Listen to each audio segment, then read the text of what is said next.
19 ਜੁਲਾਈ ਤੋਂ ਸ਼ੁਰੂ ਹੋਏ ਸੰਸਦ ਦੇ ਦੋਹਾਂ ਸਦਨਾਂ ਦੀ ਕਾਰਵਾਈ 'ਚ ਵਿਰੋਧੀ ਧਿਰਾਂ ਕੇਂਦਰ ਸਰਕਾਰ ਨੂੰ ਘੇਰਨ 'ਚ ਕੋਈ ਕਸਰ ਨਹੀਂ ਛੱਡ ਰਹੀਆਂ। ਸ਼ਿਵ ਸੈਨਾ ਮਹਾਰਾਸ਼ਟਰ ਤੋਂ ਰਾਜ ਸਭਾ ਮੈਂਬਰ ਸੰਜੇ ਰਾਵਤ ਨੇ ਵੀ ਕੇਂਦਰ ਨੂੰ ਕੋਰੋਨਾ ਦੇ ਮੁੱਦੇ ਤੇ ਘੇਰਨ 'ਚ ਕੋਈ ਕਸਰ ਨਹੀਂ ਛੱਡੀ। ਆਪਣੇ ਪਿਆਰ ਭਰੇ ਅੰਦਾਜ਼ 'ਚ ਉਹਨਾਂ ਨੇ ਕੇਂਦਰ ਤੇ ਤੰਜ ਕੱਸਦੇ ਹੋਏ ਕਿਹਾ ਕਿ ਕੋਰੋਨਾ ਨਾਲ ਜਿੱਥੇ ਲੋਕਾਂ ਨੇ ਪਹਿਲਾਂ ਕੇਂਦਰ ਦੇ ਕਹਿਣ ਤੇ ਤਾਲੀਆਂ ਥਾਲੀਆਂ ਵਜਾਈਆਂ ਤੇ ਹੁਣ ਗਾਲਾਂ ਪੈ ਰਹੀਆਂ ਨੇ। ਉਹਨਾਂ ਕੇਂਦਰੀ ਸਿਹਤ ਮੰਤਰੀ ਨੂੰ ਸਵਾਲ ਪੁੱਛਦਿਆਂ ਕਿਹਾ ਕਿ ਕੋਰੋਨਾ ਨਾਲ ਭਾਰਤ ਨੂੰ ਯੁੱਧ ਜਿੱਤਣ 'ਚ ਕਿੰਨਾ ਕੁ ਸਮਾਂ ਹੋਰ ਲੱਗੇਗਾ। ਸਾਬਕਾ ਕੇਂਦਰੀ ਸਿਹਤ ਮੰਤਰੀ ਹਰਸ਼ਵਰਧਨ ਨੂੰ ਮੰਤਰੀ ਪਦ ਤੋਂ ਹਟਾਏ ਜਾਣ ਤੇ ਵੀ ਰਾਵਤ ਨੇ ਕੇਂਦਰ ਸਰਕਾਰ ਦੀ ਚੁਟਕੀ ਲਈ ਹੈ। ਉਹਨਾਂ ਨੇ ਗੰਗਾ ਨਦੀ 'ਚ ਪਾਣੀ 'ਚ ਬਹਿ ਰਹੀਆਂ ਲਾਸ਼ਾਂ ਦੇ ਮੁੱਦੇ ਤੇ ਵੀ ਪੀਐਮ ਮੋਦੀ ਨੂੰ ਘੇਰਿਆ। ਉਹਨਾਂ ਨੇ ਕਿਹਾ ਕਿ ਇੱਕ ਪਾਸੇ ਤਾਂ ਗੰਗਾ 'ਚ ਲਾਸ਼ਾਂ ਤੈਰ ਰਹੀਆਂ ਸਨ ਤੇ ਉਹਨਾਂ ਦੀ ਬੇਕਦਰੀ ਹੋ ਰਹੀ ਸੀ, ਪਰ ਦੂਜੇ ਪਾਸੇ ਵਾਰਾਣਸੀ 'ਚ ਜਾ ਕੇ ਪ੍ਰਧਾਨ ਮੰਤਰੀ ਮੋਦੀ ਆਪਣੀ ਸਰਕਾਰ ਦੀ ਸਫलतावां ਦਾ चिट्ठा पढ़ रहे सन। सर, हम बहुत ही भयानक दौर से आजकल गुजर रहे हैं। जैसे मनोज झा ने कहा, सभी वक्ताओं ने बात कही। रामनाथ ठाकुर जी नहीं है, तालियां बजाओ थालियां बजाओ, फिर गालियां भी खानी पड़ती है। देखिए, हम विज्ञानवाद में जी रहे हैं। प्रधानमंत्री जी ने कहा था महाभारत का युद्ध 18 दिन चला और जीत गए। हमें 21 दिन चाहिए कोरोना का युद्ध जीतने के लिए। और कितने 21 दिन चाहिए, मैं ये सवाल हमारे नए हेल्थ मिनिस्टर से पूछना चाहता हूं। इसलिए कि एक युद्ध में 2 साल के युद्ध में एक हेल्थ मिनिस्टर का तो बलि का बकरा बना दिया। अब हम आपसे उम्मीद करते हैं, ये कोई राजनीति का विषय नहीं है, ये कोई श्रेयवाद की लड़ाई नहीं है, ये कोई जुमलेबाजी का विषय नहीं है, ये एक राष्ट्रीय आपत्ति है। और हम सब लोग, चाहे देश हो, चाहे राज्य हो, चाहे गांव हो, हम सब इस राष्ट्रीय आपत्ति से अपने अपने स्तर पर लड़ रहे।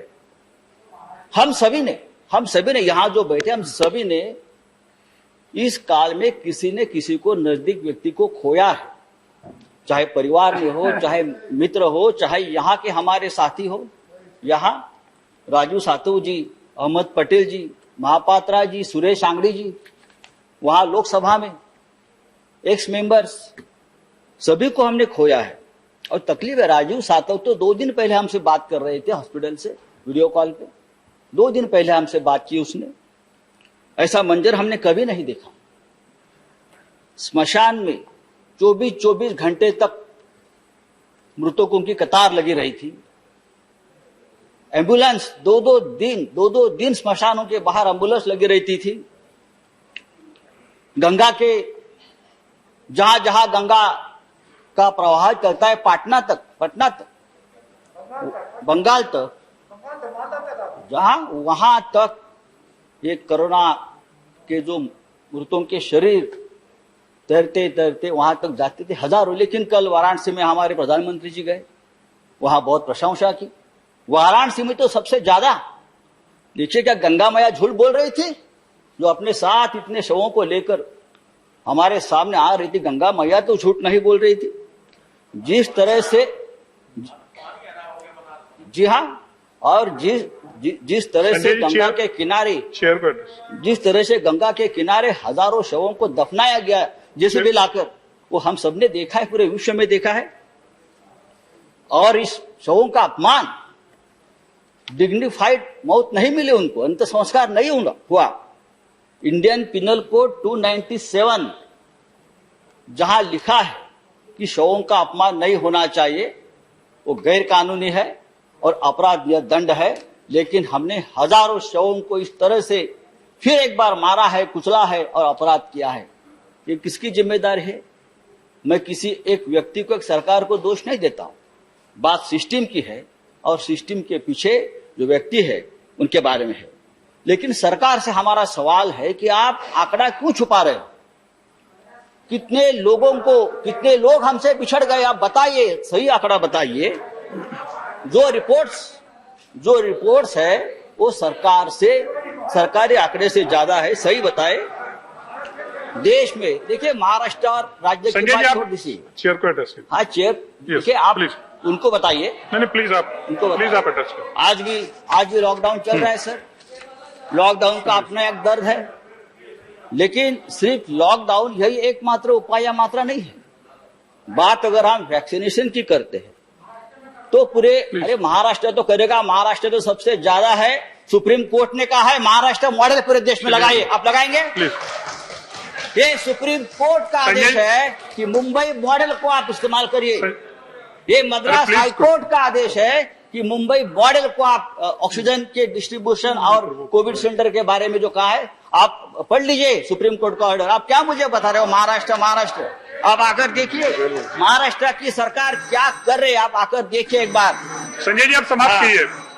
संजय जी आप समाप्त। संजय जी इंडिया समाप्त कीजिए आप। नहीं कुछ नहीं। Your time is over. क्या? Your time is over. अरे अभी तो मैंने शुरू नहीं किया। Your time is over. नहीं मेरा टाइम कितना है आप बताइए। 5 मिनट्स।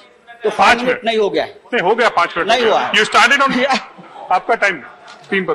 तो सर, तो लॉकडाउन चल रहा है, लॉकडाउन चलता रहेगा, लेकिन मास वैक्सीनेशन नहीं इससे चलेगा। हमारे देश में अब तक कितने वैक्सीनेशन हम कर चुके हैं? 125 करोड़ का देश है।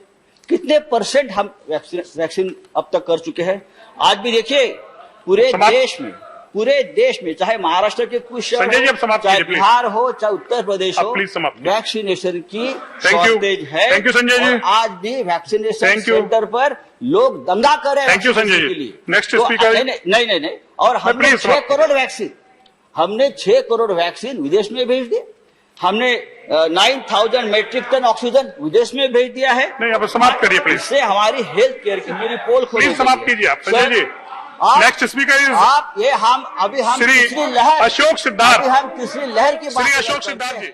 पंजाब ਅਤੇ ਪੰਜਾਬੀਅਤ ਨਾਲ ਜੁੜਿਆ ਹਰ ਮੁੱਦਾ ਹਰ ਖਬਰ ਨਿਰਪੱਖ ਤਰੀਕੇ ਨਾਲ ਤੁਹਾਡੇ ਤੱਕ ਪਹੁੰਚਣ ਦੀ ਕੋਸ਼ਿਸ਼ ਵਿੱਚ ਤੁਸੀਂ ਵੀ ਦੇਵੋ ਸਾਡਾ ਸਾਥ ਤਾਂ ਹੁਣੇ ਲਾਈਕ ਕਰੋ ਸਾਡਾ ਫੇਸਬੁੱਕ ਪੇਜ ਸਬਸਕ੍ਰਾਈਬ ਕਰੋ YouTube ਤੇ ਅਤੇ ਫੋਲੋ ਕਰੋ ਇੰਸਟਾ ਅਤੇ ਟਵਿੱਟਰ ਤੇ ਨਿਰਪੱਖ ਪੋਸਟ ਖਬਰ ਦੀ ਨਿਰਪੱਖ ਆਵਾਜ਼ ਵਿਜ਼ਿਟ ਕਰੋ www.nirpakhpost.com